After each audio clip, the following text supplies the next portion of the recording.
Okay, so imagine this. What if those conversations, the ones with people we've lost, what if they didn't actually have to stop? Hmm. Think about an AI, but not just one playing back old messages. I mean, one that could, like, learn and respond almost. Almost like Yeah, they were still with us. it's a pretty wild thought. Totally. And that's what we're diving into today, this whole kind of mind-bending idea of generative ghosts. These AI digital twins that are, well, way more than just digital photo albums. Yeah, it's like taking an AI, giving it all the digital traces someone left behind, and then letting it actually generate new responses based on what's happening now. Exactly.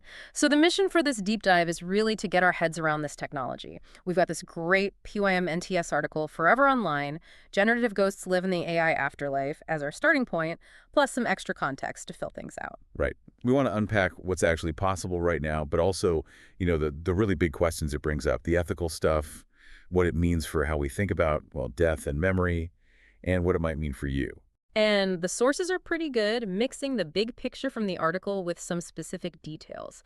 It almost feels, I don't know, a bit like Superman talking to that AI of his dad, Jor-El. Huh.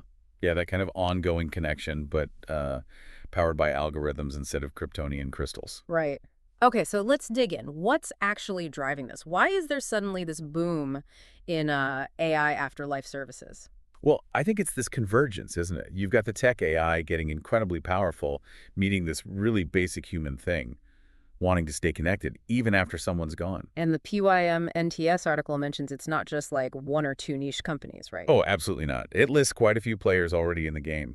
You've got Deep Brain AI with their re-memory thing, Hereafter, Character.ai, Yeah. Story File. Project December, MIT's Augmented Eternity. It's a growing list. Exactly. And they're all approaching it slightly differently, which tells you it's a developing market, not just some sci-fi concept anymore. Some focus on preserving memories, others more on that interactive conversation piece. And the core tech here is generative AI, Yeah. making those conversations feel real. Pretty much.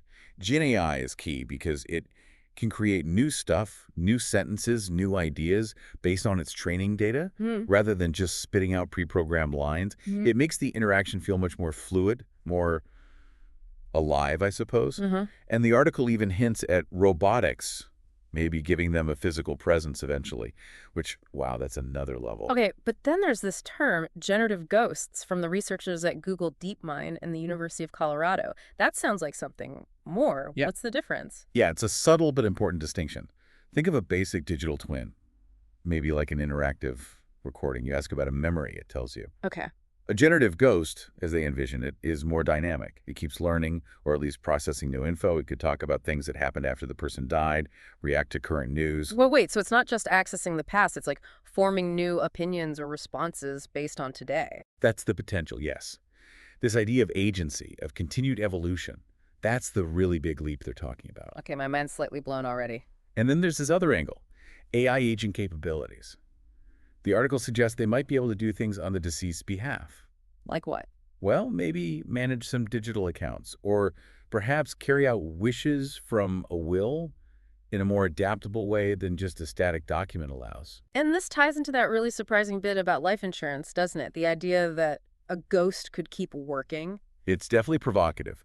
If an AI agent could genuinely manage assets, or theoretically even generate some kind of income based on the person's skills or knowledge, Mm. yeah, it could potentially change how we think about providing for loved ones after death. So less about a lump sum payout, more about ongoing digital earnings. Potentially. It's a radical shift, for sure.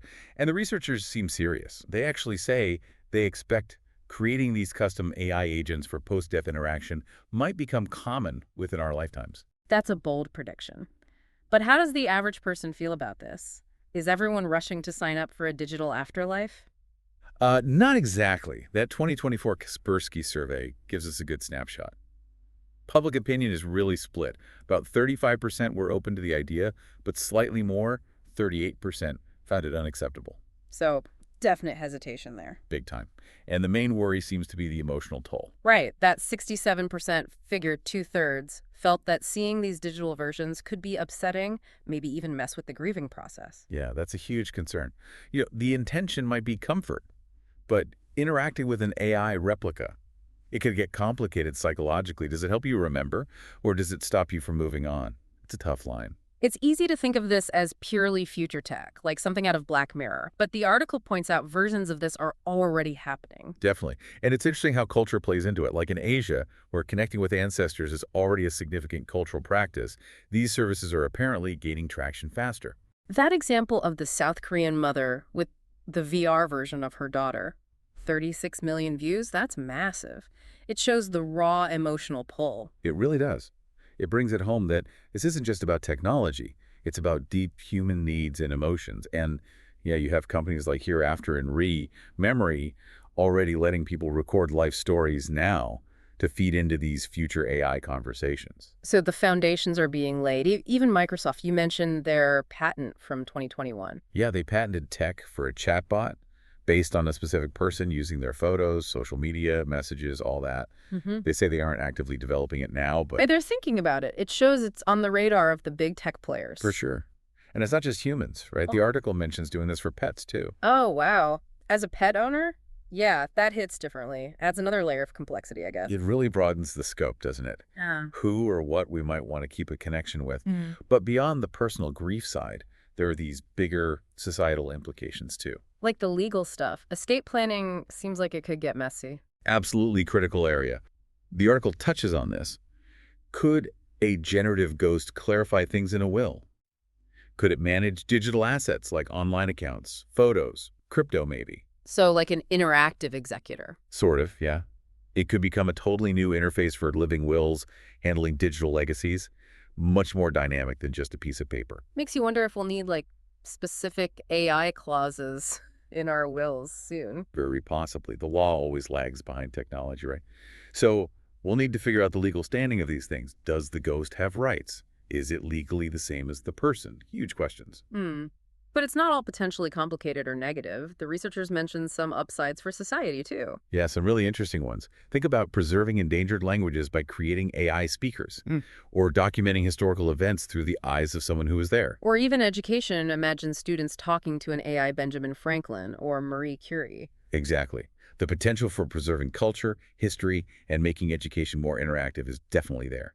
It could be a powerful tool if used thoughtfully. Okay, but we have to talk about the downsides. The researchers identified some serious pitfalls, mental health impacts. Yeah, that's a big one. The risk of maybe delaying grief or people getting confused, blurring the line between the AI and the actual person they lost, that could be psychologically damaging. And the security risks sound, well, pretty terrifying. They do. Identity theft takes on a whole new meaning. And ransomware attacks on a digital ghost, someone holding your loved one's digital self hostage. It's dark territory. Plus, the malicious use angle. What if someone creates a ghost to deliberately misrepresent someone? Or what if the ghost itself hallucinates? You know how AI can sometimes make things up.